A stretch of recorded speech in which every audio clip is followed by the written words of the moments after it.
বিজ্ঞাপন বিরতির পর আবারও স্বাগত। এখন খবর বিস্তারিত। 10 দিনের বিদেশ সফরে যাত্রা করলেন প্রধানমন্ত্রী নরেন্দ্র মোদী। মঙ্গলবার সকালে শুরু করলেন যাত্রা। তার প্রথম গন্তব্যস্থল মায়ানমার। 10 দিনের বিদেশ সফরে যাত্রা করলেন প্রধানমন্ত্রী নরেন্দ্র মোদী। মঙ্গলবার সকালে যাত্রা শুরু করে মোদীর প্রথম গন্তব্যস্থল মায়ানমার। এরপর অস্ট্রেলিয়া হয়ে ফিজি পৌঁছবেন ভারতের প্রধানমন্ত্রী। বুধবার মায়ানমারের নেপিত শহরের দ্বাদশ এশিয়ান ইন্ডিয়া সুমিতে যোগ দেবেন তিনি। 13 নভেম্বর পূর্ব এশিয়া সম্মেলনে যোগ দেবেন মোদী। এছাড়াও বৈঠক করবেন সে দেশের বিভিন্ন রাজনৈতিক নেতাদের সঙ্গে। মায়ানমারে প্রেসিডেন্ট থিয়েন সেইন ছাড়াও বিরোধী নেত্রী ও নোবেলজয়ী আং সান সুকির সঙ্গেও বৈঠক করবেন তিনি। আগামী 15 ও 16 নভেম্বর অস্ট্রেলিয়ার ব্রিসবেনে G20 সম্মেলনে যোগ দেবেন মোদী। এর পাশাপাশি চীনা প্রিমিয়ার লি কেকিয়াং, ব্রিটিশ প্রধানমন্ত্রী ডেভিড ক্যামেরুন, ফরাসি president François Hollande, German chancellor Angela Merkel, কানাডার প্রধানমন্ত্রী স্টিফেন হার্পার ও স্পেনের প্রধানমন্ত্রী মারিয়ানো রাজোয়ের সঙ্গে একক বৈঠকে বসার কথা রয়েছে তার। বৈঠক হতে পারে মার্কিন প্রেসিডেন্ট বারাক ওবামার সঙ্গেও। এছাড়াও অস্ট্রেলিয়ায় প্রধানমন্ত্রী টনি অ্যাবটের সঙ্গেও আলোচনায় বসবেন ভারতের প্রধানমন্ত্রী। 1986 সালে রাজীব গান্ধীর 28 বছর পর কোনো ভারতীয় প্রধানমন্ত্রী অস্ট্রেলিয়া সফরে যাচ্ছেন। এরপর 19 নভেম্বর ফিজি পৌঁছবেন তিনি। 1981 সালে ইন্দিরা গান্ধীর পর আর কোনো ভারতীয় প্রধানমন্ত্রী ফিজি সফরে যাননি। ব্যুরো রিপোর্ট, খবর ত্রিপুরা। সরকারি জন্ম নিয়ন্ত্রণ শিবিরে অস্ত্রোপচারের পর মৃত্যু হল 7 মহিলার। গুরুতর অসুস্থ অবস্থায় হাসপাতালে চিকিৎসাধীন 56 জন, যাদের মধ্যে 36 জনের অবস্থা আশঙ্কাজনক। ঘটনা ছত্তিশগড়ের বিলাসপুরে। সুষ্ঠু তদন্তের নির্দেশ দিলেন দপ্তরের তরফে। ছত্তিশগড়ের বিলাসপুরে সরকারি জন্ম নিয়ন্ত্রণ শিবিরে অস্ত্রোপচারের পর 7 মহিলার মৃত্যু। গুরুতর অসুস্থ অবস্থায় বিভিন্ন হাসপাতালে ভর্তি করা হয়েছে 56 জনকে। তাদের মধ্যে 36 জনের অবস্থাও আশঙ্কাজনক। মৃতদের পরিবারের দাবি, চিকিৎসায় গাফিলতির জেরেই এই ঘটনা তদন্তের নির্দেশ দেওয়া হয়েছে। সেই সঙ্গে 4 জন চিকিৎসককে সাসপেন্ড করেছে রাজ্য সরকার। চিকিৎসায় গাফিলতির অভিযোগ এনে তাদের বিরুদ্ধে এফআইআরও দায়ের হয়েছে। এই ঘটনায় সরকারি চিকিৎসা ব্যবস্থার দুরবস্থা আর অবহেলার ভয়াবহ চিত্র সামনে এলো। ছত্তিশগড়ের বিলাসপুরের তাকতপুরের সরকারি হেলথ ক্যাম্পে বন্ধ্যাত্বকরণ অপারেশন করতে গিয়ে প্রাণ হারালেন 8 মহিলা। গুরুতর অসুস্থ 52 জন। রিপোর্ট অনুযায়ী ব36-এর জানকীবাই ওই হেলথ ক্যাম্পে শনিবার বন্ধ্যাত্বকরণ অপারেশনের পর অসুস্থ হয়ে পড়েন। 24 ঘন্টার মধ্যে তার স্বাস্থ্যের দ্রুত অবনতি হওয়ার পর তাকে বিলাসপুরে জেলা হাসপাতালে নিয়ে আসা হয়। সোমবারই তিনি মারা যান। সোমবার বিকেলের মধ্যে এক অপারেশনের পর মারা যান আরও 7 মহিলা। বিভিন্ন স্বাস্থ্যকেন্দ্রে এই মুহূর্তে চিকিৎসাধীন 52 জন মহিলা। তাদের মধ্যে 30 জনের অবস্থা আশঙ্কাজনক। একজন সিনিয়র অফিসার জানিয়েছেন, অসুস্থদের মধ্যে 38 জনকে জেলা হাসপাতালে ভর্তি করা হয়েছে। 7 জনের অবস্থা এতটাই আশঙ্কাজনক হয়ে ওঠে যে তাদের বিলাসপুরে অ্যাপেলু ও CIMS-এ রেফার করা হয়েছে। ছত্তিশগড় রাজ্য স্বাস্থ্য দপ্তর এই হেলথ ক্যাম্পটির আয়োজন করেছিল। সেই দপ্তরের তরফ থেকে এই ঘটনা তদন্তের নির্দেশ দেওয়া হয়েছে। কোনো রকম অবহেলার ঘটনা যদি তদন্তে ধরা পড়লে তার বিরুদ্ধে দৃঢ় পদক্ষেপ নেওয়া হবে বলে জানানো হয়েছে। মৃতদের পরিবারকে 2 লক্ষ টাকা ও অসুস্থদের জন্য 50,000 টাকা সরকারি অনুদানের কথাও ঘোষণা করা হয়েছে। ব্যুরো রিপোর্ট, খবর ত্রিপুরা। TGE এর 8ম প্রতিষ্ঠা দিবস উপলক্ষে রাজধানীতে সংগঠনের হলগৃহে অনুষ্ঠিত হয় এক স্বেচ্ছায় রক্তদান শিবির। শিবিরের উদ্বোধন করেন মুখ্যমন্ত্রী মানিক সরকার। এতে 40 জন স্বেচ্ছায় রক্তদান করেন। ত্রিপুরা চুক্তিবদ্ধ শিক্ষক এবং কর্মচারী সমিতির 8ম প্রতিষ্ঠা দিবস উপলক্ষে মঙ্গলবার এক মেগা রক্তদান শিবিরের আয়োজন করা হয়। TGE হলঘরে আয়োজিত এই শিবিরে উপস্থিত ছিলেন মুখ্যমন্ত্রী মানিক সরকার, রাজ্য বিধানসভার উপাধ্যক্ষ পবিত্র কর, TGE এর সম্পাদিকা মহুয়া রায় সহ সংগঠনের সদস্যরা। শিবিরে বক্তব্য রাখতে গিয়ে মুখ্যমন্ত্রী বলেন, রক্তদান একটি মহৎ দান। রাজ্যে রক্তদান একটি উৎসবের রূপ নিয়েছে। বর্তমানে প্রয়োজনীয় রক্তের 98% আসে দানের মাধ্যমে। তবে এই কাজে যারা এখনো এগিয়ে আসেননি তাদেরকেও এগিয়ে আসার জন্য আহ্বান রাখেন তিনি। রক্তদান একটি মহৎ কর্মসূচি। আমাদের রাজ্যে এই কর্মসূচি এখন উৎসবের চেহারা নিয়েছে। গত বছর হিসেব থেকে দেখা গেছে আমাদের প্রয়োজনীয় রক্তের 98% স্বেচ্ছা ঘাটতি আছে। সাফল্য যা এসছে তাকে সংহত করে ঘাটতি যেটা এখনো রয়েছে তা পূরণ করার লক্ষ্যে সারা রাজ্যে প্রচেষ্টা চলছে। এই যে রক্ত দিলে চলবে না, যারা এখনো রক্তদানের মতো মহৎ কাজে স্বতঃস্ফূর্ততা এবং সাহস নিয়ে এগিয়ে আসার ক্ষেত্রে দ্বিধা দ্বন্দ্বে ভুগছেন, তাদের সঙ্গে কথা বলুন, তাদেরকে উৎসাহিত অনুপ্রাণিত করুন, তাদেরকে বুঝানোর চেষ্টা করুন। এই দিন মোট 40 জন রক্তদাতা স্বেচ্ছায় রক্তদান করেন। একই সময় একটি ছোট্ট বিরতি পর অন্যান্য খবর নিয়ে ফিরে আসছি, সঙ্গে থাকুন।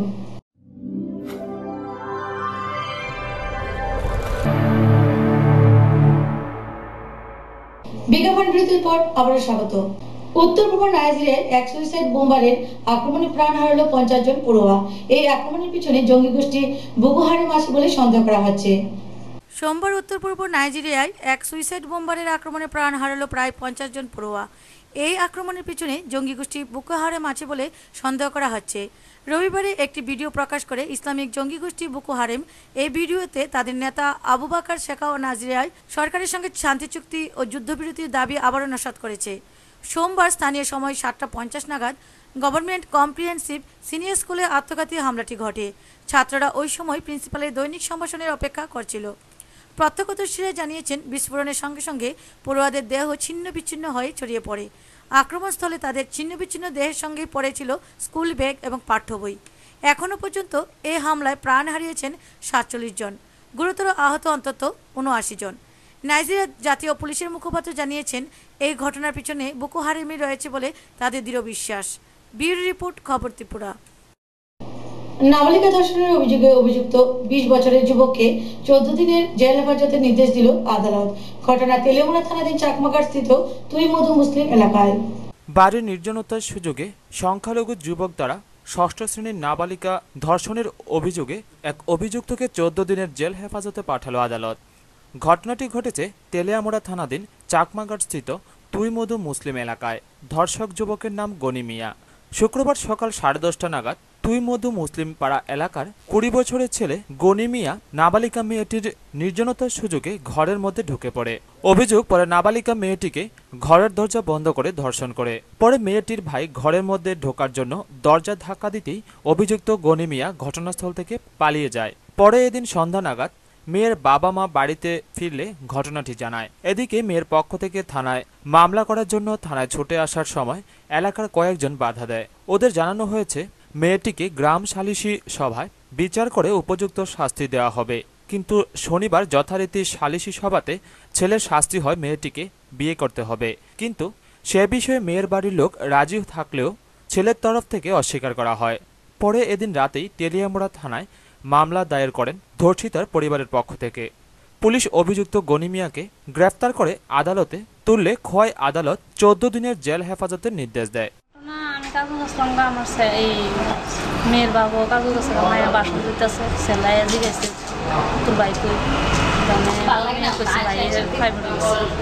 তারপরে ছেলেটা কই গেছে, মেয়েটা কইতে ছেলেটা ঘরে ঢুকতে তাহলে মেয়ে গড়ায় বাসন থামাইতেছে মিসকাটের রূপে।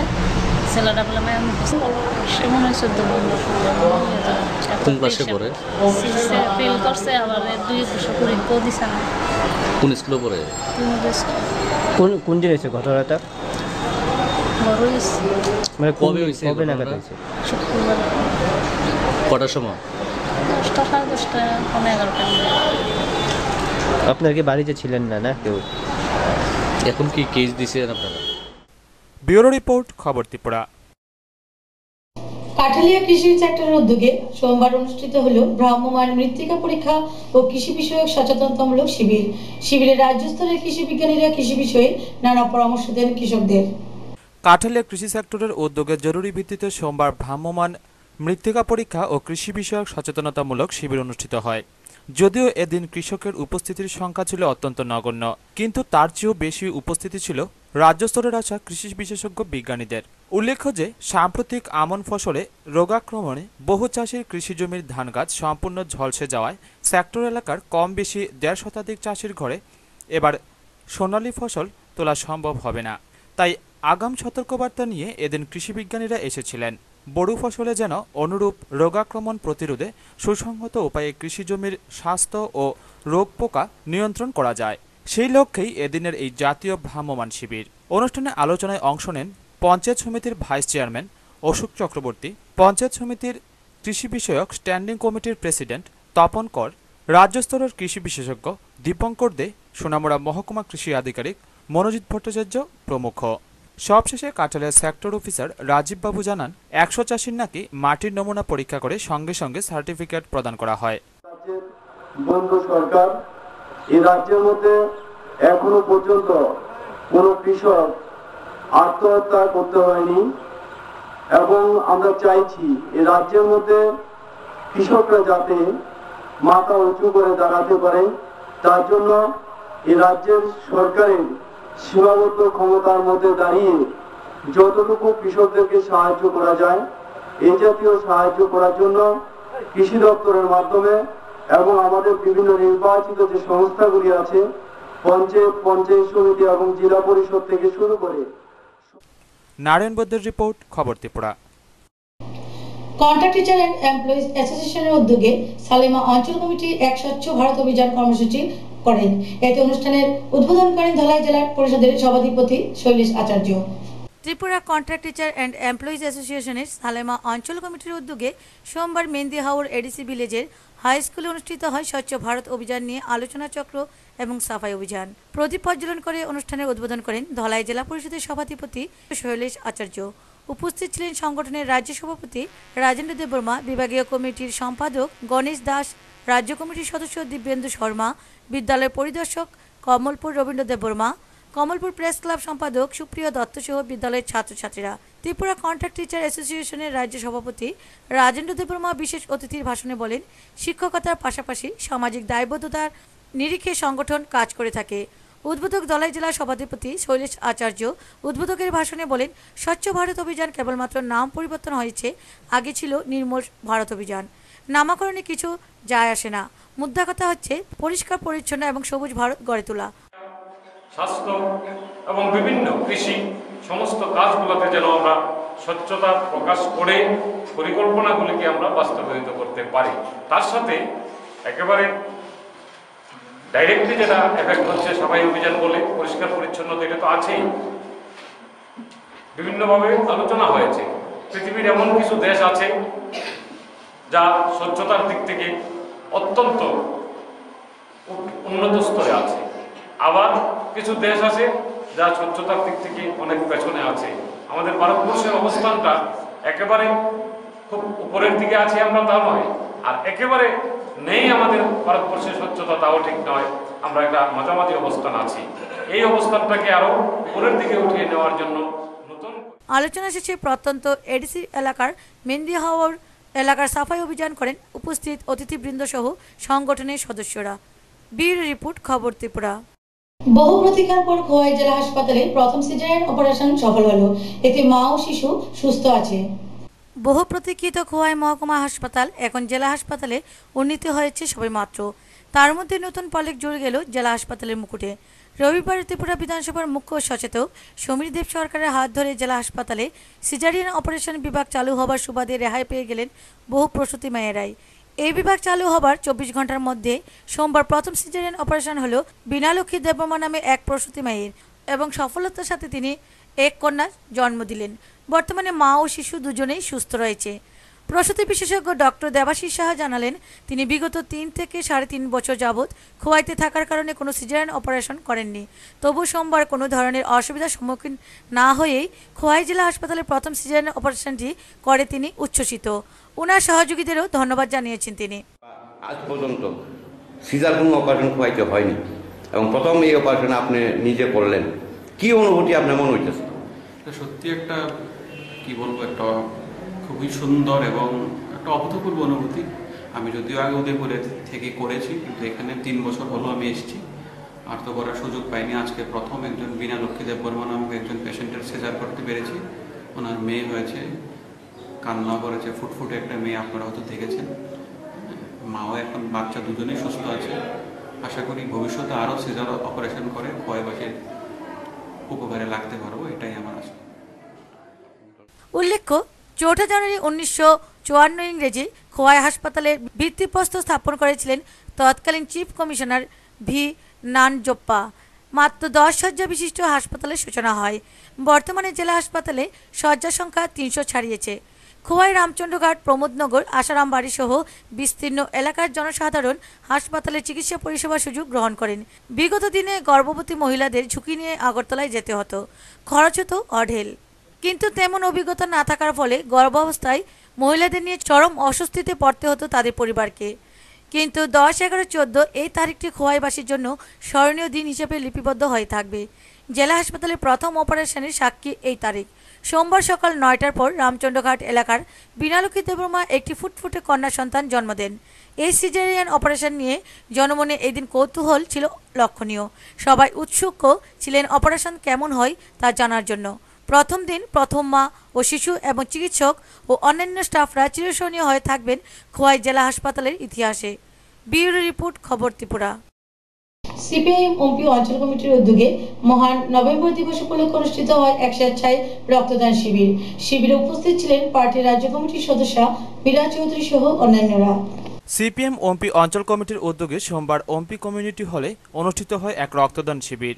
মহান নভেম্বর দিবস উপলক্ষে এই রক্তদান শিবিরে উপস্থিত ছিলেন সিপিএম রাজ্য কমিটির সদস্য মীরা চৌধুরী, সিপিএম ওমপি অঞ্চল কমিটির অঞ্চল সম্পাদক শঙ্কর চক্রবর্তী সহ অন্যান্যরা। এই রক্তদান শিবিরকে কেন্দ্র করে ওই এলাকায় ব্যাপক সাড়া পাওয়া যায়। আগামী দিনেও ক্যালেন্ডার কর্মসূচি হিসেবে মহান নভেম্বর দিবস উপলক্ষে এই ধরনের শিবির অনুষ্ঠিত করবে পার্টির অঞ্চল কমিটি। 98 মহান নভেম্বর বিপ্লব দিবস উপলক্ষে আমরা এইবার প্রথম আমাদের এই ওমপি অঞ্চলে ব্লাড ডোনেশন আমরা চালু করেছি। এর আগে 1 মেতে আমরা আমাদের ওমপি অঞ্চলে ব্লাড ডোনেশন করেছি। প্রায় 7 মাস অন্তরে আমাদের ব্লাড ডোনেশন আবার করেছি। আমরা চেষ্টা করব প্রতি বছরই যাতে আমাদের একটা ক্যালেন্ডার প্রোগ্রামে আমরা লিপিবদ্ধ করতে পারি। এই ভূমিকা এখন থেকে আমরা গ্রহণ করব। তো আজকে ব্লাড ডোনেশন আমরা কেমন সাড়া পাইছেন? এখন পর্যন্ত ব্লাড ডোনেশন ক্যাম্প চলছে। সংখ্যাটা এখন পর্যন্ত যা হয়েছে তা প্রায় 50-এর কাছাকাছি যাবে আমরা বলে আশা করছি। আগামী দিনেও আমরা এইসব ব্লাড ডোনেশন ক্যাম্পে আমরা অংশগ্রহণ করব। ব্যুরো রিপোর্ট, খবর ত্রিপুরা। 14 দফা দাবিকে সামনে রেখে বিজেপির পক্ষ থেকে এক বিক্ষোভ মিছিল ও ডেপুটেশন দিল কমলপুরে। বিশালগড় ব্লক সহ রাজ্যের যে সমস্ত ব্লকে আর্থিক কেলেঙ্কারির অভিযোগ উঠেছে সেই সব ব্লকের তদন্ত সিবিআই এর হাতে প্রদান করা, দলবাজি বন্ধ করে কেন্দ্রীয় প্রকল্পগুলো সঠিকভাবে বাস্তবায়ন করা, মহিলাদের সুরক্ষায় কঠোর ব্যবস্থা গ্রহণ করা ইত্যাদি নিয়ে 14 দফা দাবিকে সামনে রেখে সোমবার কমলপুর মহকুমা দুর্গাচুমনি ব্লক এলাকায় বিক্ষোভ মিছিল করল বিজেপি সুরমা বিধানসভা মণ্ডল কমিটি। মিছিলটি দুর্গাচুমনি বাজার পরিক্রমা করে দুর্গাচুমনি ব্লকে সমাপ্ত হয়। সেখান থেকে বিজেপি ধলাই জেলা সম্পাদক অনাদি সরকারের নেতৃত্বে 8 সদস্যের প্রতিনিধি দল দুর্গাচুমনি ব্লকের বিডিও দেবজিৎ রায়ের নিকট 14 দফা দাবি সনদ তুলে দেওয়া হয় বিজেপির পক্ষ থেকে। উল্লেখ্য, সারা রাজ্যব্যাপী কর্মসূচির অঙ্গ হিসেবে বিজেপির বিক্ষোভ মিছিল ও ব্লক আধিকারিকের নিকট ডেপুটেশনে কর্মী সমর্থকদের মধ্যে উৎসাহ লক্ষ্য করা যায়। পরে বিজেপির ধলাই জেলার সম্পাদক অনাদি সরকার 14 দফা দাবির যুক্তিকতা নিয়ে সংবাদ মাধ্যমে প্রতিক্রিয়া ব্যক্ত করেন। সারা ত্রিপুরা রাজ্যে যে দুর্নীতি, ব্লকের ব্লকের দুর্নীতি, চাকরি কেলেঙ্কারি, তারপরে নারী নির্যাতন, সোমা মজুমদারের উপর অত্যাচার, এইভাবে আমরা 14টা দাবি আছে প্রত্যেক ব্লকে, সারা ত্রিপুরা রাজ্যের প্রত্যেকটা ব্লকে আমরা এই দাবি ভারতীয় জনতা পার্টির পক্ষ থেকে আমরা গণডেপুটেশন। ব্যুরো রিপোর্ট, খবর ত্রিপুরা। 11 দফা দাবির সমর্থনে জুলাইবাড়ি ব্লক আধিকারিকের নিকট ডেপুটেশন দিল বিজেপি জুলাইবাড়ি অঞ্চলের মণ্ডল কমিটি। 11 দফা দাবির সমর্থনে জুলাইবাড়ি ব্লক আধিকারিকের নিকট ডেপুটেশন দিল বিজেপি জুলাইবাড়ি অঞ্চলের মণ্ডল কমিটি। সোমবার রাজ্যে সংগঠিত বিভিন্ন দুর্নীতির সিবিআই তদন্তের দাবি সহ 11 দফা দাবির সমর্থনে জুলাইবাড়ি ব্লক আধিকারিকের নিকট ডেপুটেশন দিল বিজেপি জুলাইবাড়ি মণ্ডল কমিটির 5 সদস্যের প্রতিনিধি দল। প্রতিনিধি দলের নেতৃত্বে ছিলেন বিজেপি জুলাইবাড়ি মণ্ডলের সভাপতি ও যুগ্ম সাধারণ সম্পাদক শম্ভু মানিক। ডেপুটেশনের প্রতিনিধি দলটি 11টি লিখিত দাবি ছাড়াও বেশ কিছু স্থানীয় সমস্যা মৌখিকভাবে বিডিওকে জানায়। ডেপুটেশন শেষে মণ্ডল সম্পাদক শম্ভু মানিক ডেপুটেশনে উল্লেখিত দাবিগুলি তুলে ধরেন সাংবাদিকদের সামনে। ভিডিও আরডি ব্লকে আমরা এসেছি 11 দফা আজকে একটা আমরা দাবি সনদ করেছি। জুলাইবাড়ির বিভিন্ন সমস্যা প্লাস ত্রিপুরার বিভিন্ন আর্থিক কেলেঙ্কারি বা দুর্নীতি ভ্রষ্টাচার নিয়ে গভর্নমেন্টের বিভিন্ন বিরোধিতা নিয়ে আমরা আজকে বিভিন্ন 11 দফা দাবি করেছি এবং রাজ্যের বিভিন্ন কার্যালয়ে, স্বাস্থ্য দপ্তর, শিক্ষা দপ্তর, বিভিন্ন কার্যালয়ে যে সমস্ত আর্থিক কেলেঙ্কারি চলছে তা যেন অবিলম্বে বন্ধ করা হয় এবং কেলেঙ্কারিগুলোর যেন সিবিআই তদন্ত আমরা দাবি করছি। ভারত সরকারের অধীনে একটা স্বচ্ছ অভিযান চলছে সারা ভারতবর্ষব্যাপী। আমরা সেটা চাইছি সেটা সরকারি স্তরে যেন সব অফিস আদালতে এবং বেসরকারি জায়গাতে যেন এটা সবার যেন এটা অধিকার হিসাবে করে নেওয়া হয়। স্বচ্ছ অভিযান যাতে সবাই সবখানে যাতে চলে। আর মিড ডে মিলের খাবারও অনেক জায়গাতে আমরা দেখেছি অনেক নিম্নমানের খাবার দিচ্ছে, অনেকটা মাছি উঠছে বা কোনো বিভিন্ন ধরনের কোনো সমস্যা হচ্ছে, এই সমস্ত খাবারগুলো বাচ্চাদের দিচ্ছে। সেটার বিরুদ্ধে আমরা প্রতিবাদ জানাচ্ছি। সেটা যেন শিক্ষা দপ্তর থেকে হোক, ব্লক স্তর থেকে হোক, সেটা যেন সুষ্ঠুভাবে নজরদারি রাখা হয়। ভারতীয় জনতা পার্টি 38 নং মন্ডল কমিটি জুলাইবাড়ি তরফ থেকে আজকে যে ডেপুটেশন দিয়েছে, এখানে ওদের 11টা দাবি ছিল। 11টা দাবির মধ্যে বেশিরভাগ দাবিগুলি আপনার সিদ্ধান্ত ব্লক থেকে করা সম্ভব না, এটা এনকোয়ারি করে দেখা হবে এবং নির্দিষ্ট নিয়ম অনুসারে আমরা অ্যাকশন নেব।